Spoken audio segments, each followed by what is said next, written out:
नमस्कार दोस्तों, आप सभी का विश्व भारती चैनल में बहुत बहुत स्वागत है। दोस्तों, आज बहुत कुछ जानकारी आ चुकी है और बड़ी दिल दहला देने वाली जानकारी है।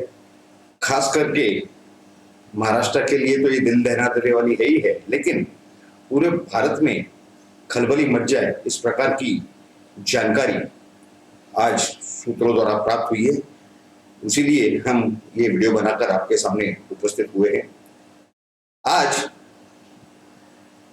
जो महाराष्ट्र के मंत्री हैं नवाब मलिक, उन्होंने आज एक बड़ा आरोप कर दिया है। उन्होंने ये कहा कि आर्यन खान यानी शाहरुख खान सुपरस्टार के बेटे आर्यन खान, इनके बेटे को अरेस्ट नहीं किया गया था, यानी गिरफ्तारी नहीं की गई थी, उनका अपहरण किया गया था। इस तरह का आरोप उन्होंने लगा दिया है।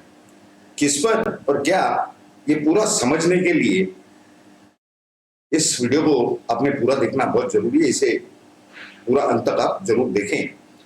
देखिए, बिल्ली तो दूध आंखें बंद करके ही पीती है, ये तो इसमें कोई शक की गुंजाइश नहीं रह गई। लेकिन एक सेल्फी की कीमत 18 करोड़ से ज्यादा की पड़ जाए तो ये बहुत ही अजीब किस्सा हो जाता है। उसी तरह का कुछ हुआ है इस चक्कर के अंदर। ये जो पूरा चक्कर हुआ है, ये बड़ा अजीबोगरीब चक्कर हुआ है। कल जब मोहित कंबोज, जो भारतीय जनता पार्टी के पूर्व पदाधिकारी हैं, नेता हैं भारतीय जनता पार्टी के, उन्होंने सुबह 11 बजे एक प्रेस कॉन्फ्रेंस ली थी। उन्होंने काफी सारे सबूत 55 मिनटों में मीडिया के सामने रखे थे।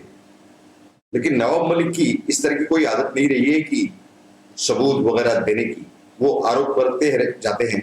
आज उन्होंने कुछ एक दो चैट वगैरह दिखाए डिस्प्ले में, लेकिन कहने का मतलब ये है कि जो उनकी लगभग 45-50 मिनट के आसपास की जो प्रेस कॉन्फ्रेंस चली, उसमें उन्होंने कहा कि आर्यन खान तो वहां जाना नहीं चाहते थे, लेकिन उनके दोस्तों ने उन्हें वहां लेकर के गए। अब देखिए कहां लेकर के गए, और वो ये भी कह रहे हैं कि इन्हें उस क्रूज से अरेस्ट नहीं किया गया है, यानी क्रूज पर ये पाए नहीं गए। इस तरह के अंदाज से उनके बयान दिख रहे हैं आज के। अगर वो क्रूज पे गए नहीं तो उसके दोस्त लोग उसे कहां लेकर के गए थे, ये सबसे पहला सवाल है। इसका जवाब नवाब साहब ने करना जरूरी है। दूसरी बात कि जिस तरह के वो आरोप कर रहे हैं, उन्होंने एक और आरोप किया कि ये जो पूरा षड्यंत्र था, ये मोहित भारतीय ने रचा था, कथाकथित सुनील पाटिल द्वारा। और ये सैम डिसोजा हो या फिर दूसरे जो लोग हैं उसमें प्रभाकर सैल हो, केपी गोसावी यानी किरण गोसावी हो, इनके द्वारा। और उनका ये कहना है कि ये जो वसूली है 25 करोड़ की, ये मोहित भारतीय करवा रहे थे। अभी आप इसका अंदाजा लीजिए कि जिस आदमी के पास खुद के बहुत बड़ा बिजनेसमैन हो, करोड़ों रुपए की संपत्ति हो, जायदाद हो, क्या वो 25 करोड़ की वसूली करेगा क्या? और ना ही वो इस किस्म का इंसान आज तक इस तरह का कोई प्रकार की, इस तरह की कोई भी चीज करते हुए कभी जानकारी प्राप्त हुई हो। खैर, उन्होंने और भी कुछ इल्जाम लगाए कि इन्होंने घोटाला किया है मोहित कंबोज वगैरह ने, लेकिन उसका कोई सबूत नहीं दिया। हाँ, लेकिन एक बात जरूर है, उन्होंने एक बात कही कि ये जो 4-5 लोगों का गिरोह है, यानी जो ये गैंग है जिसमें ये सैम डिसोजा हो, सुनील पाटिल हो, उन्होंने ये भी कहा कि सुनील पाटिल का एनसीबी के साथ दूर दूर तक कोई लेना देना नहीं, कोई कनेक्शन नहीं है। तो यानी सुनील पाटिल, सैम डिसोजा, प्रभाकर सैल और एक और व्यक्ति का उन्होंने इस तरह से नाम लिया, किरण गोसावी, कि ये जो है ये गंदगी है, ये रैकेट है इनका, और भारतीय जनता पार्टी ने इन 4-5 लोगों को नजदीक नहीं करना चाहिए। और उन्होंने कुछ इस प्रकार की भी बात कही कि कुछ लोगों के द्वारा जो मैनेजर हैं शाहरुख खान की, ददलानी, पूजा ददलानी, उन्हें भी धमकाया जा रहा है कि तुम्हें इस केस में आरोपी बना दिया जाएगा। तो अगर वो घूस दे रही थी, गैर कानूनी काम अगर वो कर रही थी, तो उनका नाम आ सकता है। ये कानून की जानकारी है। अगर नवाब मलिक साहब को नहीं है तो कृपया प्राप्त कर लें। दूसरी तरफ उन्होंने ये भी कहा कि राज्य सरकार की वहां की एसआईटी वो छानबीन कर रही है इस विषय में, तो अच्छी बात है, वो छानबीन होनी चाहिए। और वो ये भी कह रहे थे साथ ही में कि अगर ये आर्यन खान को छुड़ाने की कीमत यानी रैंसम, फिरौती ली जा रही थी तो इसमें कार्रवाई होगी। तो अगर आर्यन खान फंसा था और ये फिरौती दे रहे थे, यानी रैंसम के पैसे दे रहे थे, तो ये कोई गैरकानूनी काम नहीं कर रहे थे। उसी तरह से इन्होंने ये भी कहा कि एनसीबी की भी एसआईटी इसकी जांच में लगी हुई है। ये तो हकीकत है, लेकिन उन्होंने साथ में एक और दावा किया कि ये जो किरण गोसावी है, यानी केपी गोसावी, जो पंच है उस केस में आर्यन खान के, उनकी वो जो सेल्फी है उसने कबाड़ा कर दिया, यानी उस वजह से वो जो 50 लाख रुपए आए हुए वो वापस देने पड़े।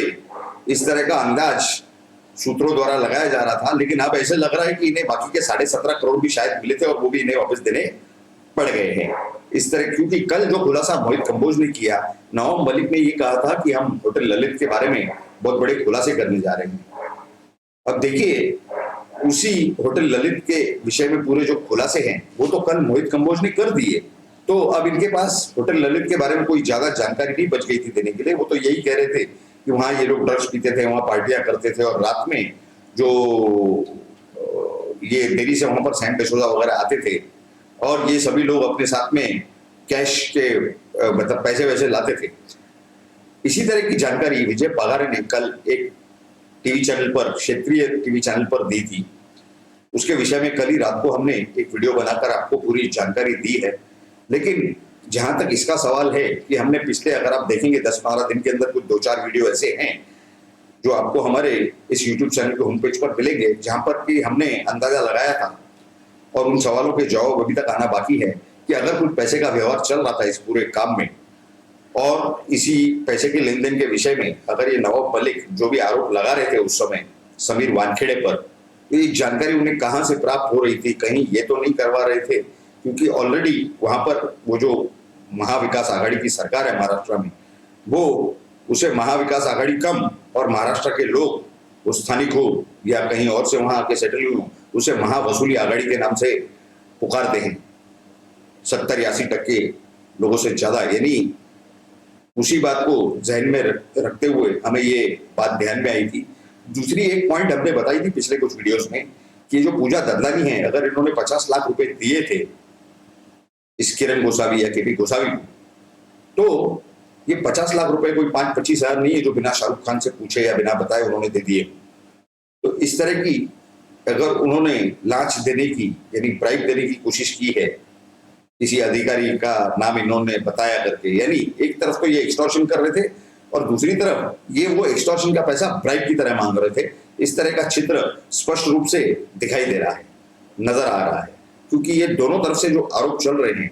अब सवाल ये है कि ये सुनील पाटिल जिनके ऊपर और उनके ग्रुप के ऊपर जो आरोप कल मोहित कंबोज लगा रहे थे, उनका कहना यह था कि ये एनसीपी के शुरुआत से सभासद है, यानी 1999 में जब भी एनसीपी का स्थापना हुई जब भी उसकी, और ये उसके टॉप लेवल के सभी लीडर्स और सभी मंत्रियों से उनके बहुत अच्छे ताल्लुकात है, उनके घरगुती ताल्लुकात है एकदम, यानी घर के अंदर तक उनके ताल्लुकात हैं। अब सवाल ये पैदा होता है कि ये सुनील पाटिल, इनका एनसीपी से कोई लेना देना नहीं है, और नवाब मलिक ने यह भी कहा कि हम इनको किसी पार्टी के होने का हम कोई दावा भी नहीं करते, कोई इल्जाम, कोई आरोप भी नहीं लगा रहे।